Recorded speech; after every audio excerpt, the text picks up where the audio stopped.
포션에 내가 오지. 봐. 내가 누군 봐. 마사. 보세요. 여기 라이나.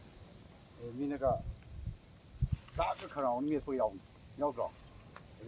미 빠지 아니 빠행지 되네. 그래서 싸게 빠시를 불리는. 오늘은 거기서 또 우리만 더 다들. 아들 보도 했더라. 시시를 해도 좀 시시를 프리다네요.